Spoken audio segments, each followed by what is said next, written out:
KSUവിന്റെ പ്രധാനപ്പെട്ട നേതാക്കൾ ഉൾപ്പെടെ ഇതിന്റെ കേരളത്തിലെ ക്യാമ്പസുകളിൽ അക്രമം അഴിച്ചുവിടുന്ന SFIയെ നിലയ്ക്ക് നിർത്താൻ ഇവിടുത്തെ പോലീസ് സംവിധാനങ്ങൾക്ക് സാധിക്കുന്നില്ല. കാരണം ഇവിടെ റിബൻ എന്ന് പറയുന്ന ഞങ്ങളുടെ യൂണിറ്റ് പ്രസിഡന്റ് ആക്രമിക്കപ്പെട്ടതിന് ശേഷവും അവർ ഒന്നാം പ്രതിയാക്കുന്ന ഒരു നയമാണ് കേരള പോലീസ് സ്വീകരിക്കുന്നത്. SFIക്കാരായിട്ടുള്ള 12 ആളുകൾ ഞങ്ങളുടെ ചെറുപ്പക്കാരെ അതിക്രൂരമായി മർദ്ദിച്ചിട്ടും അവരിന്ന് തെരുവിൽ വിഹരിച്ചുകൊണ്ടിരിക്കുകയാണ്.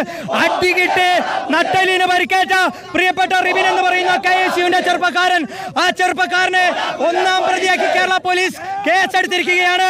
ഇങ്ങനെ പിണറായിക്ക് വിടുപണി ചെയ്യുന്ന കേരള പോലീസ് നാടിനാപത്താണ് എന്ന മുദ്രാവാക്യം ഉയർത്തിക്കൊണ്ടാണ് ഞങ്ങൾ ഇന്ന് കണ്ണൂർ കമ്മീഷൻ ഓഫീസിലേക്ക് മാർച്ചുമായി കടന്നു വന്നത്. ഈ സമരം ഇവിടെ അവസാനിപ്പിക്കാൻ ഞങ്ങൾ ആഗ്രഹിക്കുന്നില്ല. വലിയ സമരങ്ങളുമായി കേരളത്തിന്റെ തെരുവീതികളെ തീ പിടിപ്പിക്കുന്ന രീതിയിൽ ഞങ്ങളുടെ സമര പോരാട്ടങ്ങളുമായി ഞങ്ങൾ മുന്നോട്ട് പോകുമെന്ന് മാത്രമാണ് പറയാനുള്ളത്.